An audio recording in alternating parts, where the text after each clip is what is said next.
देश को लूट लिया मिल के हुस्न वालों ने, उजला उजला बाल और उज्जर उज्जर दाढ़ी वालों ने। ये जवाब दे आरजेडी के एमएलसी सुनील जी का, जो कह रहे हैं कि बिहार में अफसरशाही हावी है और मंत्री के पीछे सेक्रेटरी को लगा के सजने का काम किया जाता है। और बीजेपी का एजेंडा, इससे कुछ होने वाला नहीं है। ये बीजेपी की सरकार डरी हुई है, सहमी हुई है।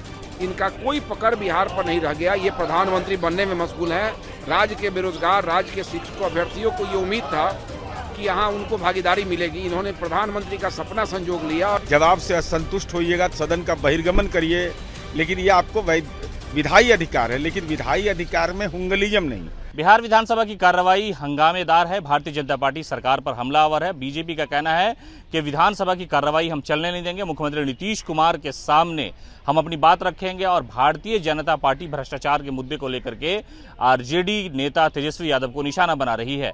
जिस तरह से भारतीय जनता पार्टी के विधायक लगातार सरकार पर हमला कर रहे हैं, उससे तो यही अंदाजा लगता है कि जो विधानसभा की कार्रवाई है वो बाधित हो सकती है। और इससे पहले भी कई बार इस बात की घोषणा बीजेपी के नेता कर चुके हैं। हालांकि जो सत्ता पक्ष के लोग हैं उनका कहना है कि इन लोगों का काम है, और अगर सवाल करना ही है तो जो विधिवत तरीका है, जो संवैधानिक अधिकार है, वो सवाल कर सकते हैं। लेकिन अगर बवंडर मचाना चाहेंगे तो इससे कुछ होने वाला नहीं है। भाई वीरेंद्र आरजेडी के नेता है, जो गठबंधन में शामिल है। जनता दल यूनाइटेड के प्रवक्ता नीरज कुमार हैं, जो नीतीश कुमार की पार्टी से है। उन्होंने भी कहा कि भारतीय जनता पार्टी का आचरण शुरू से ऐसा ही रहा है। लेकिन बीजेपी के जो नेता है वो भी कह रहे हैं कि इस कार्रवाई में हम बाधा डालेंगे, इसलिए डालेंगे कि जो सामाजिक मुद्दे हैं, जो राज्य के मुद्दे हैं, उन सारे मामलों पर हम सरकार से सवाल करेंगे। क्या कुछ कह रहे हैं विपक्ष और पक्ष के लोग, पूरा बयान हम आपको सुनवा रहे हैं।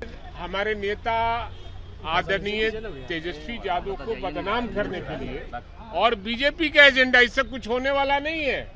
ये विरोधी दल को एक होने से ये डरी हुई है।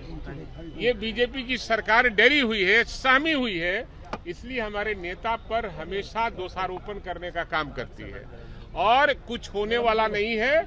और पब्लिक है, सब जानती है कि देश को लूट लिया मिल के हुस्न वालों ने, उजला उजला बाल और उज्जर उज्जर दाढ़ी वालों ने। जैसा जी सरकार कह रही है कि विपक्ष को भी हंगामा करेगा, जवाब देने के लिए हम लोग तैयार हैं। इनके पास जवाब है। ये जवाब तो पहले माले के विधायक का दें, कि जो माले के विधायक कह रहे हैं कि मुख्यमंत्री के पास का कोई पकड़ नहीं, अफसरों पर अफसरशाही हावी है।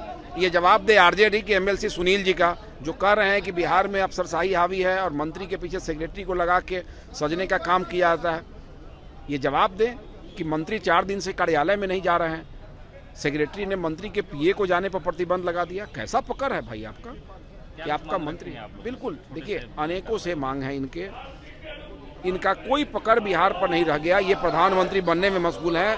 राज्य के बेरोजगार, राज्य के शिक्षकों, अभ्यर्थियों को ये उम्मीद था कि यहाँ उनको भागीदारी मिलेगी। इन्होंने प्रधानमंत्री का सपना संजोग लिया और इन्होंने घोषणा कर दिया, ऐलान कर दिया, नियम बना दिया कि राज्य के बाहर के भी अभ्यर्थी बिहार में भाग ले लेंगे।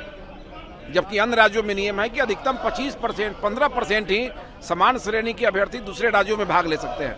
ये दुर्भाग्य है और इसकी जितनी निंदा की जाएगी कम है। हम लोग 13 को मार्च भी कर रहे हैं और एक ईंट से ईंट बजाने का काम करेंगे, राज्य सरकार को घेरने का काम करेंगे, इनसे जवाब लेने का काम करेंगे। भारतीय जनता पार्टी कह रही है कि ईंट से ईंट बजा देंगे इस कार्रवाई में। भले ही छोटा समय मिला है, लेकिन हम सरकार के सामने जो के पाठक विवाद और कई तरह के हैं, तेजस्वी यादव के इस्तीफा है, उन सारे मुद्दों को लेकर के हम सरकार को घेर लेंगे। सदन में सवाल उठाना ही नहीं चाहिए, उठाना ही चाहिए।